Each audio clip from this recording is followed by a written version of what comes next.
Hello, good evening and welcome back. So the Conservatives are removing individual liberties. What a surprise that they're not conserving. So petrol and diesel car sales, the ban is brought forward to 2035. Yes, they brought it forward 5 years earlier. Are we going to mention the tobacco ban in 2030? No, of course we're not.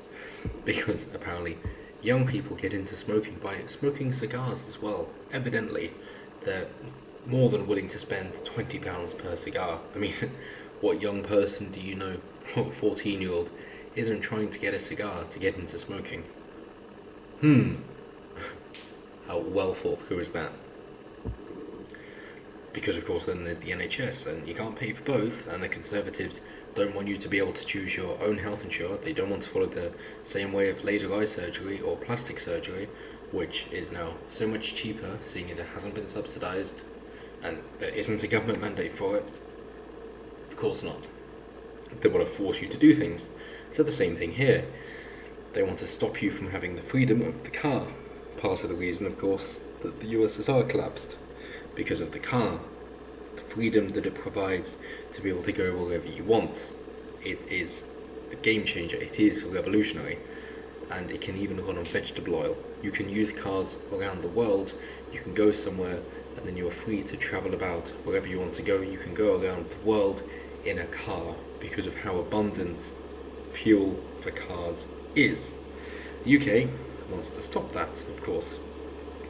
They don't want you to be able to buy a petrol or diesel car at all, ever, the Conservative Party, but they're saying no, new cars bought from 2035. Yes, you got 15 years, and then they want to clean up by 2050, as in it would then be illegal to own a petrol or diesel car by then. And what's the point of this? Because they are so worried about climate change, apparently. Even though the science isn't actually fully concluded that car emissions have that problem, even though we know that even if we buy into that narrative, the UK is basically nothing compared to other countries like China, and catalytic converters with platinum within them make a great deal of difference once they heat up, of course, that they absorb those emissions out of the air into the catalytic converter. Then we're so far behind. But Boris Johnson decides to buy into the colonial past, saying because of what we've been doing for so long, we now have to be responsible for changing it. How are we going to be making this electricity? Is it all going to be renewables? No, of course it isn't. That is prohibitively expensive, and not only should the government not be spending that, but they won't be spending that. Are they going to say that, oh, all new homes should have a south-facing solar panel roof? No, they're not, because they're not thinking things through, because they never do. It's all about virtue signaling. He's just caving into the left. He's slipping, in my estimation of him, to say, oh, well, we've got to please them. But of course they're never happy. We're going to get into their complaints, because nothing you ever do is good enough. They are just Puritans, and nothing will ever be enough. There'll always be another thing of which you have to surpass in order to get into their good books. And then they'll make another one, and you'll never be good enough. Which brings them to a more philosophical point, which is, do what makes you happy, that you're confident within yourself. Don't allow your morals to be dogmatic and unchanging, but do have them well thought through, so that if somebody brings something up, you're happy with the change. So even if you do buy into this climate change, you go, well, how much can I reasonably do that I'm happy with? Okay, then I'll do that. And then when they say, oh, yeah, that's fine, but that isn't enough, you can tell them to fuck off, knowing that you are doing better than almost everybody else, and if everybody was doing things like you, the world would be fine. In which case, go for it, well done. So they say the change comes after experts, we've got experts too, said 2040 would be too late if the UK wants to achieve its target of emitting virtually zero carbon by 2050. What is so bad about carbon? Oh, well, don't you know, plants need that to grow, and now areas of the Sahara are more lush because of carbon dioxide, which is clearly awful. We can't have more more lush areas. Oh no. Never mind, that's where the Egyptians thrived, which would have been the cradle of humanity and not Mesopotamia. Let's ignore that inconvenient truth. Yeah, fuck you all, Lord.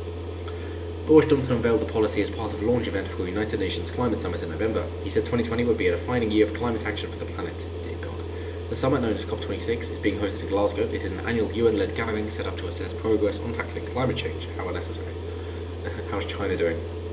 Oh, are they going to do the same thing by saying, oh yeah, we're going to cut our emissions by a minuscule amount in about 20 years. So, oh cool, what are you going to do to change that? It's like, well, that's what our predictions say if we don't do anything. So, oh, brilliant. Thanks for trying to help. Sir David Attenborough said at the launch of London's Science Museum that he was looking forward to COP26 and found it encouraging that the UK government was launching a year of climate action. The longer we leave it, the worse it is going to get. So now at the moment it is up to us to organise the nations of the world to do something about it. Oh, I thought that was colonial and imperialistic, but no, apparently this is okay. You don't have morals, do you? But, Sir David Attenborough, well done. You're acknowledging that they're trying to do what you want them to do, and you're appreciative of that and saying well done. So, that's fine. At least you're consistent. Hybrid vehicles are now also being included in the proposals, which were initially announced in July 2017. People will only be able to buy electric or hydrogen cars and vans once the ban comes into effect. Yes, which means we're going to have to make the energy somewhere else. Using fossil fuels, we're then going to have to transfer it across, going through the transformers, losing current within the wires because of Ohm's law and the resistance as it heats up, even if you have high voltage, which means when it gets there, it isn't there isn't as much arriving as there was that left the power plant, and then your car is going to have to convert it into usable energy from electric or chemical into the kinetic energy to get your car to move, and it is going to be just as efficient, if not less, than burning fossil fuels. And then you've got to worry about recycling those vehicles as well, and that is far more damaging to the environment. So maybe it's well intentioned, but it's utter bullshit. You don't know what you're doing. The change in plans, which will be subject to a consultation, comes after experts warned the previous target date of 2040 would still leave old conventional cars on the roads following the clean-up date of 2050. Yes, clean-up date. Sounds ominous, doesn't it?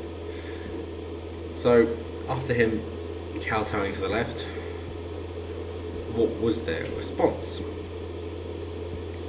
So, moving on from his messages, who cares? They say that Green Party MP Caroline Lucas said on Twitter, carbon emission, after he said that a catastrophic period of global addiction to hydrocarbons had led to the planet being swaddled in a tea cozy of carbon dioxide.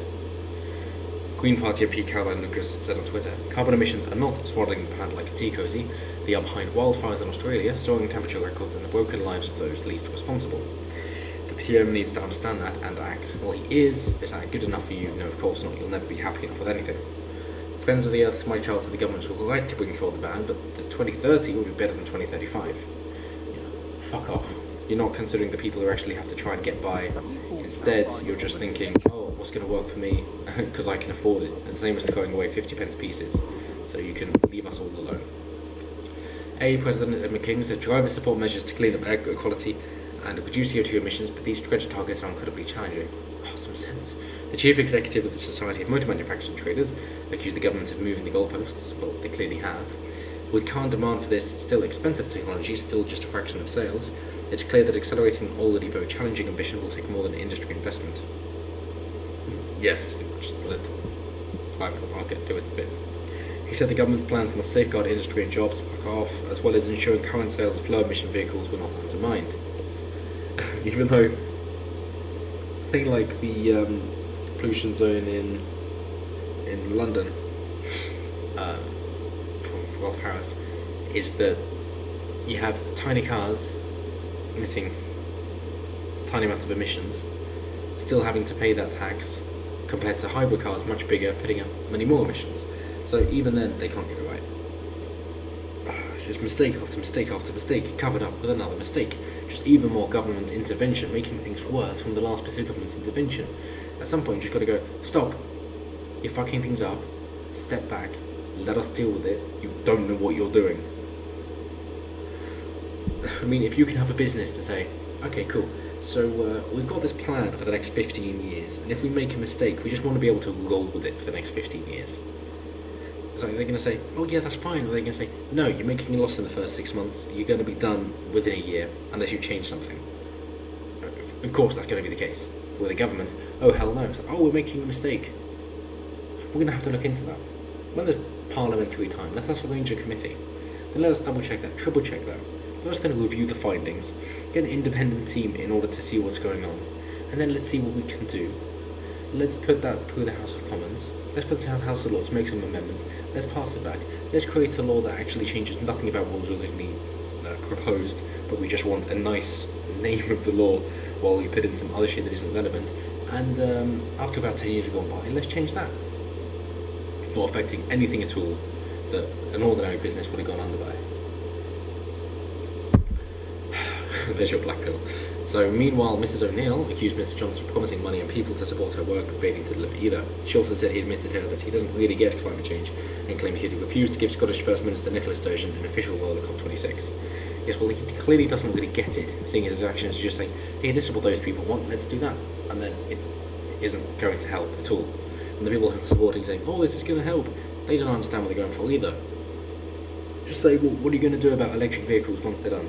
Oh, recycle. Yeah, what about the batteries, for example? Ah, yes.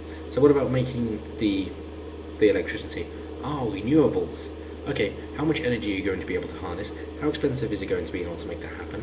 Where are you going to get those resources from? Have you considered the pollution and mining them? Which countries are you getting it from? How many regulations and cares for the environment do you think those countries have? Then what are you going to do with them after they've ended their lifespan? How much of a return are you actually going to get from them, considering the cost you put in to the output you get?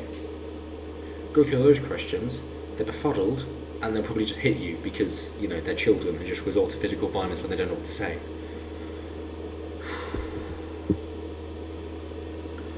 And then, of course, you're getting lectured by these people flying around on private jets, just thinking, for fuck's sake, at least could you make their hypocrisy less evident? At the very least, please. If you want to help the environment, what about algae? What about looking at Milankovitch cycles to actually see that as the Earth gets near the Sun, the Earth gets hotter? Who would have thought? And when the Earth gets further away from the Sun, the Earth gets colder. Who would have thought? And we're going to be going into a nice little cooling period within the next 10 years, so that's going to have a lovely effect anyway. So we can basically just ignore it. Funny thing is, if they bring these bands forward, they're going to say, hey, we've had an effect. We're going to say, well, actually, we predicted that quite a while ago, and even using your models of how much it's going to change the global temperature by, you've outdone that a tremendous deal. So unless you're going to change your models retrospectively again, we were right. Oh, you've changed them retrospectively again to make sure that they always fit, because you can never be wrong, can you? You're just addicted to your religion, and you're not going to let anybody sway you from that. In which case, we don't need to listen to you, because you have no idea what you're talking about. Seems to be a common conclusion here. So, Miss O'Neill said her absolute desire for action has not been comfortable for some. No, it's been life-threatening.